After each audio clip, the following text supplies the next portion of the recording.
Here's what's happening right now after a record high temperature. The radar showing up blue. Are we in for snow tonight? We'll check it out coming up. Karen? Also, first at 4, new research on fighting breast cancer. It could change the way you talk to your doctor. Up first, racist emails at the University of Michigan, disturbing threats and the mystery surrounding where they came from. First at 4 starts now. Live from downtown Detroit, Local 4 News First at 4 starts now. Good afternoon, I'm Karen Drew. First at 4, some shocking racist emails are under investigation right now at the University of Michigan. Engineering students in Ann Arbor say they received the racist and anti-Semitic messages around 10:30 last night. They were sent from someone claiming to be a computer engineering professor, and the emails threatened to kill Black and Jewish people through the KKK and the SS. One of the students who received the email says she knew immediately how serious they were. I was really angry. I was hurt, and I mean, it's a hate and a threat. So, and I don't take threats lightly. So I felt like this was something that needed to be said, needed to be handled, and I feel like the university should take action on this. The professor denies having anything to do with the emails. The University of Michigan police are currently investigating and believe his email was spoofed, where the sender forges an email address. No suspects, though, so far at this hour. Any potential threat around the McNamara Federal buildings in downtown Detroit is taken very seriously, and that's why there was this strong police presence earlier today when 2 suspicious packages were found just after 7:30 this morning. Police shut down the area near Howard and First Street for about 2 hours. After using a robot and bomb-sniffing dogs, the bomb squad discovered the 2 packages wore a garment bag and a speaker. Today in Lansing, Governor Snyder unveiled his $56 billion budget proposal. The governor's plan includes the most money ever proposed for K-12 education, with an increase of $128 million in per pupil spending. It also calls for a $214 million increase for state and local roads. The plan does not call for any cuts in the state's personal income tax, but instead calls for the state to put $260 million in the rainy day fund. So if you look at it, there's been tremendous progress in this state. We should be proud, but we shouldn't be complacent nor content. We can do even better, and we need to stay focused on it and get the job done. The governor's budget also includes nearly $50 million more towards Flint's water crisis, which, if approved by the state legislature, would bring the state's commitment in Flint to $300 million. Time now for our first look at the forecast. It was pretty chilly out there, Ben, considering how warm it was yesterday. It's a shock to the system, and we're going to get even colder tonight, even colder as we get into Friday. But right now, 4 Live radar starting to paint the snow down here in our south zone. Lenawee and Monroe County reporting some light snow showers, if not flurries, here in Adrian, Monroe. Possibly enough to coat the ground here, but we're really not anticipating any significant accumulation. The rest of us are going to skip out on it, and it's still just cloudy skies. And then we'll start watching for cold temperatures to settle in tonight. We'll be down to the mid-20s at midnight, but wind chills will be the headline going forward. We'll talk about how it's going to feel tomorrow in your 4-zone forecast, and then also look ahead to a warmer weekend, believe it or not, all in a few minutes. Karen? All right, thank you, Ben. President Trump waiting for 2 big decisions at this hour: a Senate vote on his Attorney General nominee and a court decision on his immigration ban. Kimberly Gill is tracking both stories and joins us. Kim, any word from the Court of Appeals?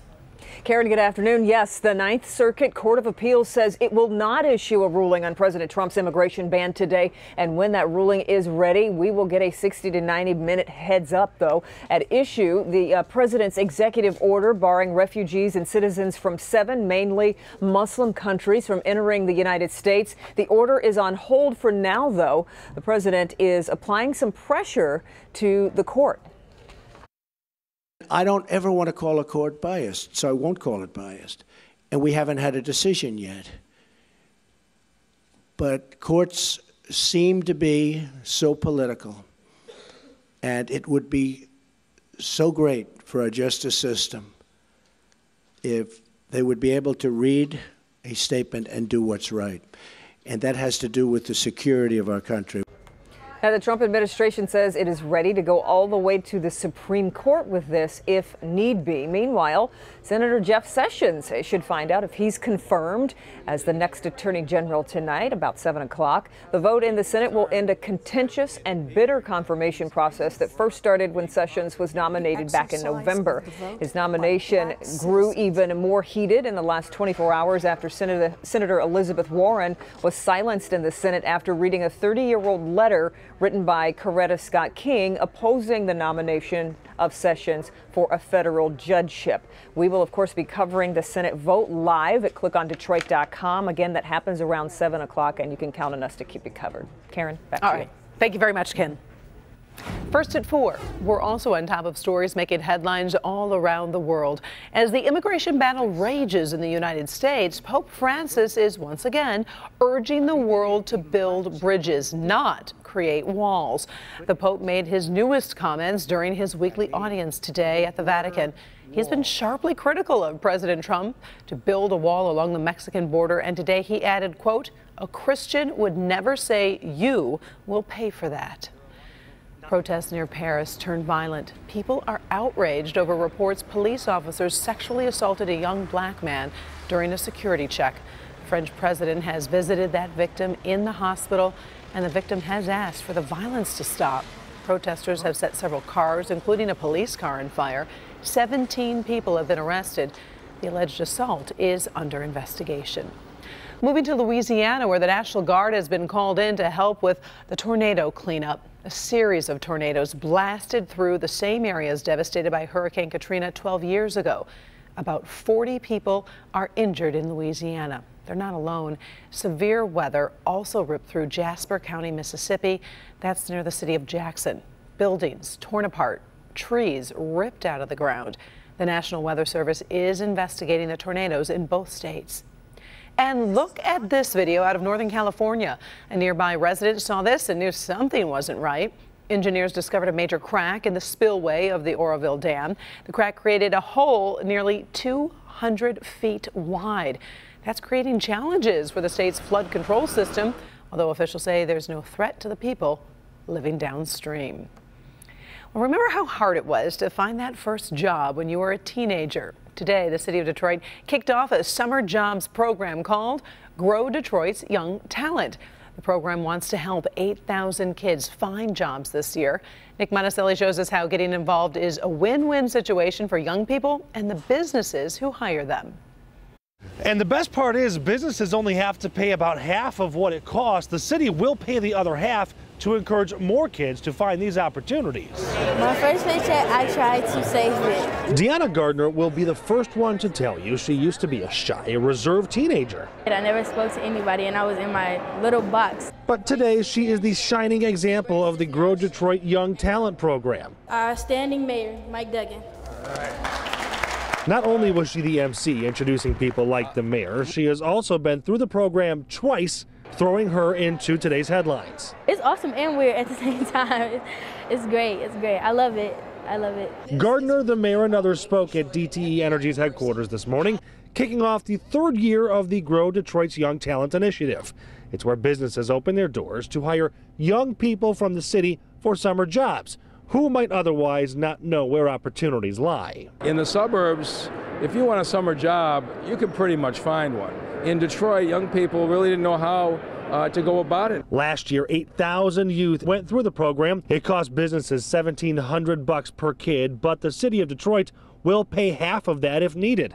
Mayor Duggan remembers how much he learned from his first job. I was scared going to the office and what do I wear and what do I do with that paycheck, and I didn't know they took taxes out. I mean, you learn a lot. Didn't she do a great job?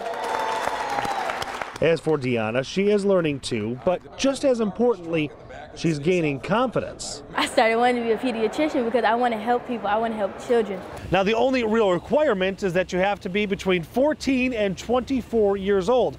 For more information on how to get involved for the kids or businesses, all of that is on our website at clickondetroit.com. In Detroit, I'm Nick Monticelli, First at 4. All right, thank you, Nick. It's never easy to juggle work and family, especially when you lose a loved one. Still ahead, the tech company that's giving employees a lot more time to grieve. Also, a robocall alert from consumer advocates why some are concerned we might get more of those annoying calls in the future. Good afternoon, Doc. Hey, Karen. Today in Good Health, fighting breast cancer, why women might need to be more proactive when it comes to genetic testing. Plus, why some 20, 30, and 40-year-olds might want to have their hearing checked. That's all next. How coming up all new on Local 4 News at 5 and 6. They're rising stars chasing gold, and for many, Metro Detroit is their training ground to get them on the Olympic podium. As we celebrate 1 year out to the Winter Games, see who's working hard to make Detroit proud on the Olympic stage. That's tonight, starting at 5. Thanks, Kim. In Good Health, a warning to women: you may need to actually push your doctor to help you fight breast cancer. Dr. Frank McGeorge is here with some information women can really use. Definitely. We're talking about genetic testing specifically that can determine a woman's risk for breast cancer.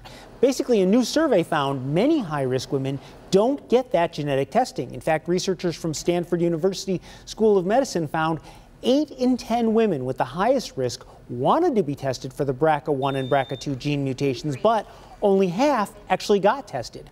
56% of those women said their doctors didn't recommend the test. So, if you have a family history of breast cancer or you think you might be at high risk, you need to be proactive and talk about genetic testing with your doctor. Well, that's frustrating because if you feel like you want this test, why are they so reluctant? Just well, because you don't have a history, or? It may be that there's something that they're sensing, is not necessarily appropriate, but you need to have that discussion because sometimes your doctor may not have thought of it. Right.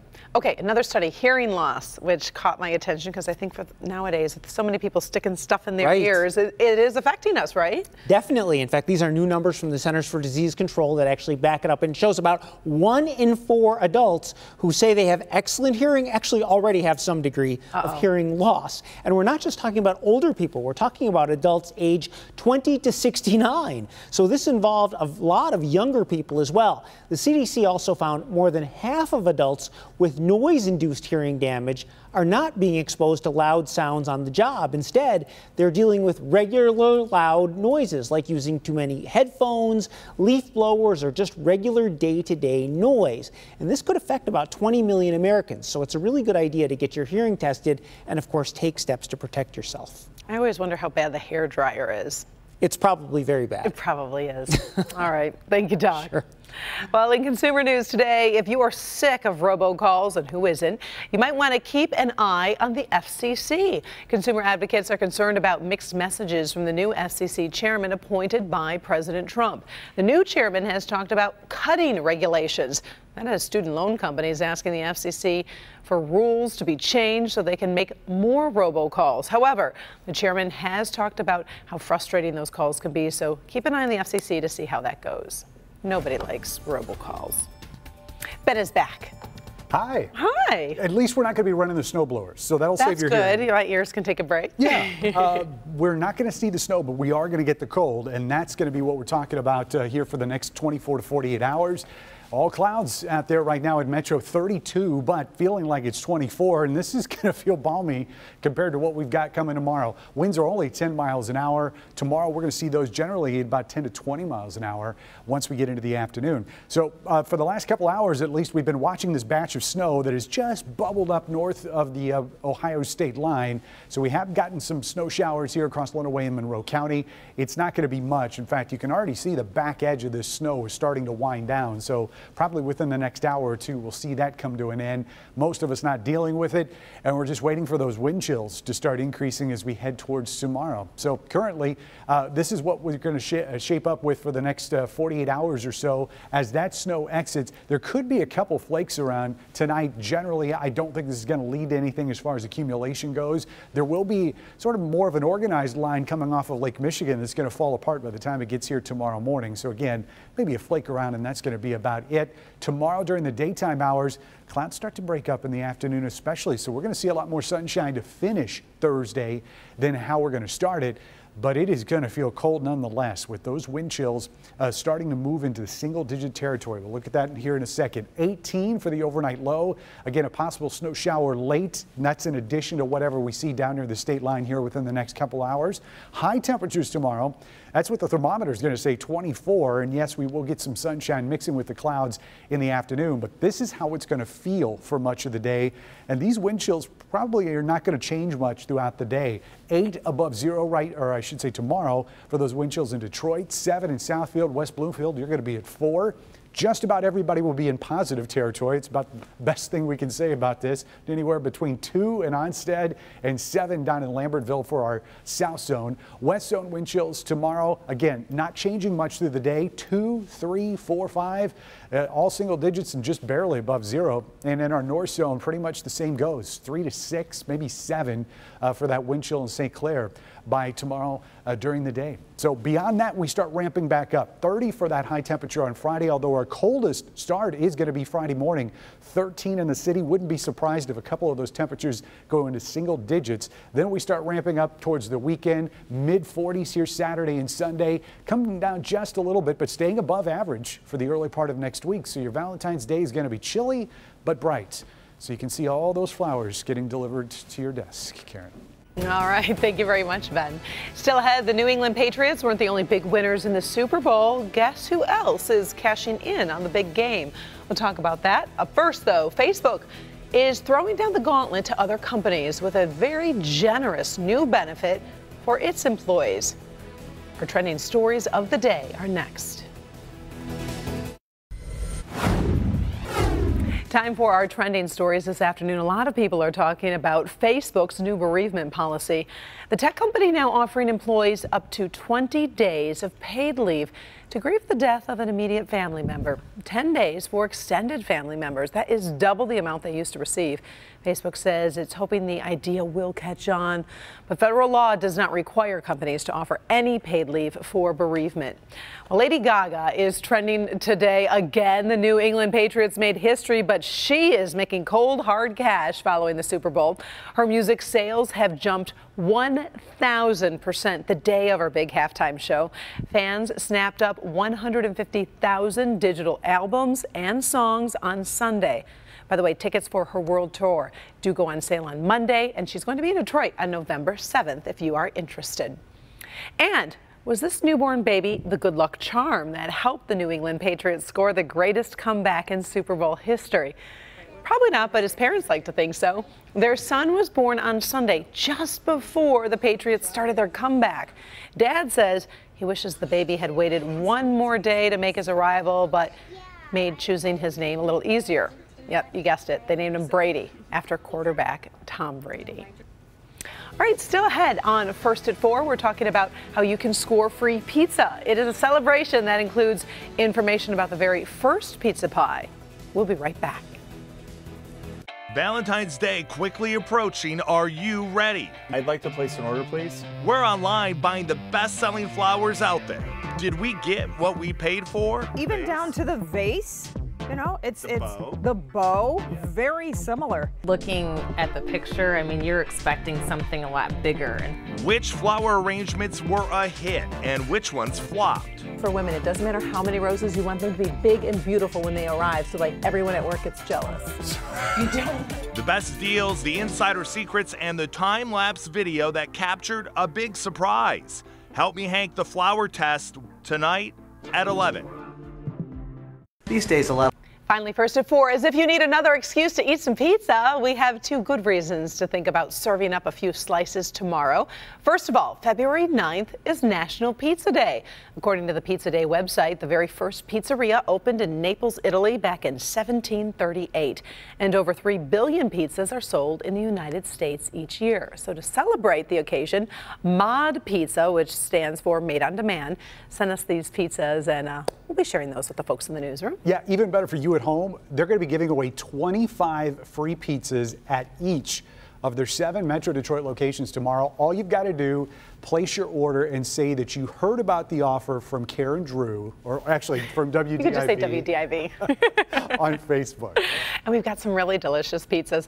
We've got this one over here, and that has the chicken and the peppers. Next door to this is what really entices me. It's roasted cauliflower and onions and peppers. It looks delicious. I am a pesto freak, and I will be devouring this in 30 seconds. And then they've got a veggie that's over here as well. And we posted the information about the free pizza online at clickondetroit.com. Go find that on the food page. A big thanks to Mod Pizza. By the way, a little fact, they've got gluten-free, and when you order your pizzas, you can have no matter what type toppings. You can go have 1 or 10. It doesn't matter. It doesn't change the price. Love it. So check them out. Thanks so much for joining us for First at 4. We are back in a half hour with Local 4 News at 5. Inside Edition is next.